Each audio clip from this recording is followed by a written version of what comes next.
Dr. Glen. Hey. We're back with another 73 questions. Okay. And this time it's not going to be 73 questions, I promise. It's Okay. gonna be quick. What are stem cells?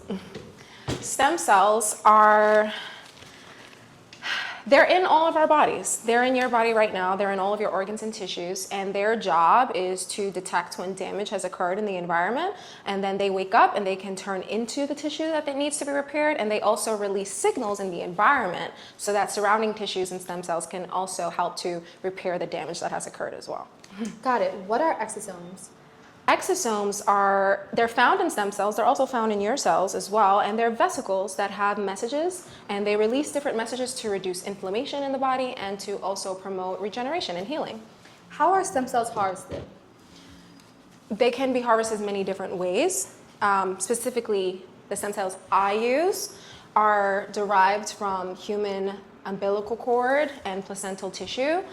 However, stem cells can come from different sources as well. Sometimes people use their own stem cells from their bone marrow or fat, which I don't use and I don't recommend. Sometimes people use plant stem cells, but the most superior, most regenerative potential, or the most power essentially comes from a human-derived umbilical or placental stem cell. Got it. And how are exosomes derived? So exosomes come from cells. So your body is making exosomes right now to communicate and release signals for your body to help repair and regenerate. Stem cells also have exosomes in them, and their job is to do the same thing. So it's something that's made, and your body is very intelligent. It has intelligent machinery. The body naturally wants to heal. It always does. It just sometimes doesn't have enough of the thing it needs to heal. Got it. And are stem cells living? Yes, they are. Stem cells are alive. Stem cells are living. Exosomes are not. That's the difference. Okay, so that was going to be my next question. So exosomes are not living. No, exosomes are not living. So stem cell is the cell itself. It's alive, which is why the way that you get stem cells, the way that you store stem cells, the way that you administer stem cells, the protocols and techniques are very, very important for longevity and to make sure that you're getting stem cells that are actually functional and healthy. Exosomes are the messages within the cell. So they're not a cell itself, they're not alive, they are just the message in a vesicle that moves throughout the body once it's in the body to basically stimulate healing and to reduce inflammation. And which is safer, exosomes or stem cells? They're both safe. But it depends on where they come from and where the provider is getting them from, the source. Now, for me specifically, it's really important that I use stem cells for my patients and exosomes that I would also use on myself or my family members. So my source is very, very important because you need to make sure that, especially if it's human-derived, it's screened for all infectious diseases, viruses.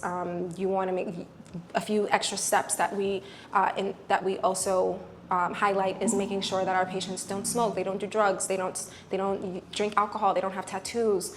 There's so many restrictions that to even allow you to be a candidate, to be a donor of stem cells and exosomes. So yes, it's safe, but what's most important is who are you going to get the service done, and have they gone through all of the rigorous screening processes to make sure that you're getting a very clean product. Got it. And do both promote collagen? Yeah, they do.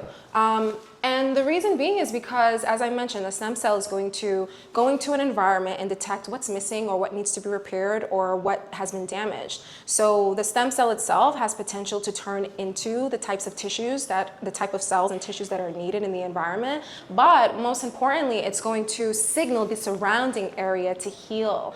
That's the most important part. The stem cell waking up the environment that may be lacking collagen, elastin, or certain proteins that may be missing, or inflammation that may be occurring. And which one works faster?